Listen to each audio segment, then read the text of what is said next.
Padre, explica melhor dos números e mostra isso.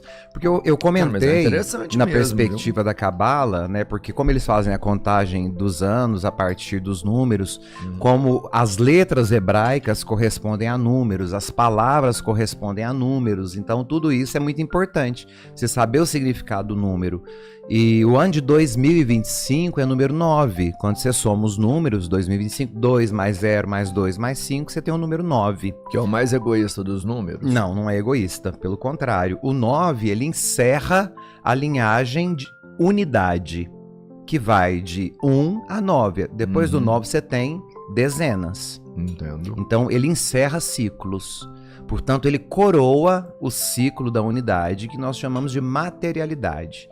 Então, tudo que é tangível, essa mesa é número 9, esse microfone é número 9, esse copo é número 9, quando a gente for pensar nesse sentido. Vou explicar por quê. Até falei sobre isso no vídeo que está no Instagram. O ângulo perfeito, quando nós falamos do ângulo raso na matemática, quem estudou geometria, desenho geométrico, que é a gematria na matemática na época da escola, a gente vai saber que o ângulo raso tem a proporção perfeita num ângulo de 180 graus. Reto. O ângulo reto. Então, quando nós falamos de 180 graus, nós vamos somar 1 mais 8 mais 0. Nós vamos ter o número 9. Se eu quiser duplicar este ângulo de 180, eu vou transformá-lo em 360 graus. 3 mais 6 mais 0, 9. Se eu duplicar 360, eu tenho 720. 7 mais 2 mais 0, 9. Da mesma forma, se eu quiser diminuir 180, 90 graus. 9 mais 0, 9. Se eu reduzir 90 para metade, 45. 4 mais 5, 9. Se eu reduzir 45... Tem uma matemática perfeita acontecendo aí mesmo. Se eu reduzir 45 graus, eu vou ter um ângulo de 22,5. 2 mais 2 mais 5, 9. E assim sucessivamente. Então, tudo que se refere à matéria é número 9, nessa perspectiva. Então, nós vamos entender, inclusive, por que da perspectiva de novenário, por que são 9 dias, qual é a festa judaica que demora 9 dias e por que desses 9 dias. Não só, né? Nós temos a festa de Pentecostes, que é o número 5 elevado à dezena, porque ele não pode ser unitário, porque a unidade tem um significado, a dezena tem outro, a centena tem outro. Então, penta é o número 5, Pentecostes, só que 50 dias depois da ressurreição. E o 5 diz respeito à colheita, porque é a festa onde você colhe os primeiros dons que a terra te deu. E na igreja Pentecoste você colhe os primeiros dons do Espírito Santo na igreja. Então é a colheita dos dons daquilo que foi plantado pelo Cristo.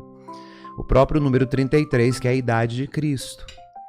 Né? Quem estudou um pouquinho aí de anatomia sabe que nós temos, para nos manter eretos, 33 vértebras. Então, para que o homem esteja de pé, ele precisa ser 33. E precisa cumprir aquilo que o autor sagrado diz: os que permanecerem fiéis até o fim receberão a coroa da glória. Coroa, a palavra vem do latim coroa, corona, que é cabeça. Cabeça, quando não se tem a pele, os músculos, quando não se tem nada, nós chamamos a cabeça de caveira. Jesus foi sepultado no monte Gólgota, palavra hebraica que significa caveira, ou seja, o ápice de Cristo é a coroa, é a cabeça. Por isso ele morreu na cabeça, ele morreu na coroa, a parte mais alta de tudo isso.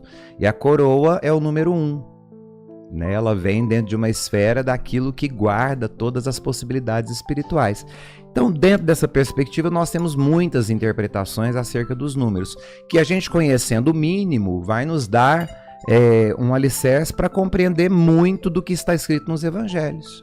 E com esse aprendizado eu consigo entender melhor o espaço-tempo ali, como foi feito?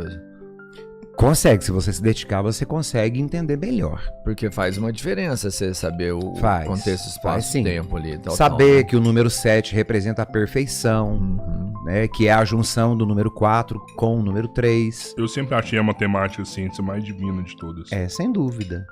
Sempre achei. Quando você pega a gematria, você estuda, por exemplo, a proporção áurea, a sequência de Fibonacci, que são disciplinas medievais que são usadas até hoje, sobretudo na arquitetura, na engenharia. Fibonacci é a expressão da perfeição. É a expressão da perfeição, que Leonardo da Vinci, depois, quando decide fazer as suas grandes obras, ele vai criar, inclusive, o homem vitruviano, a partir da teoria de Vitrúvio.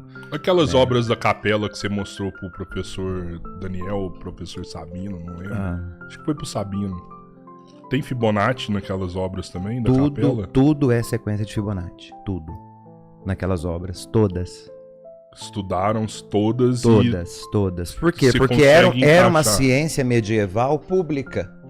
Então, quem estudava arquitetura e engenharia era obrigado a entender a sequência de Fibonacci. Era obrigado a entender o que nós chamamos de proporção áurea. O que é a proporção áurea? Essa proporção do ouro, de ouro, né? Áurea, que é o número de Deus. Porque tudo que foi criado na natureza, ou seja, de forma natural, possui essas medidas. Né? A começar o desenho, né, da sequência.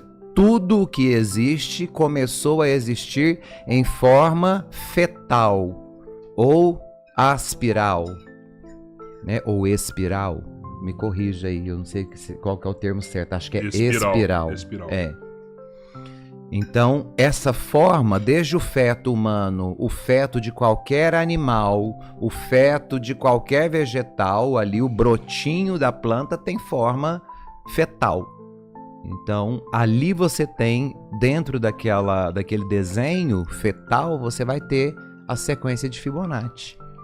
Você já parou para pensar que isso está aqui desde o começo da criação? Desde o começo. Santo Agostinho vai falar sobre isso. Santo Agostinho era maravilhado com isso. No século IV e século V, né?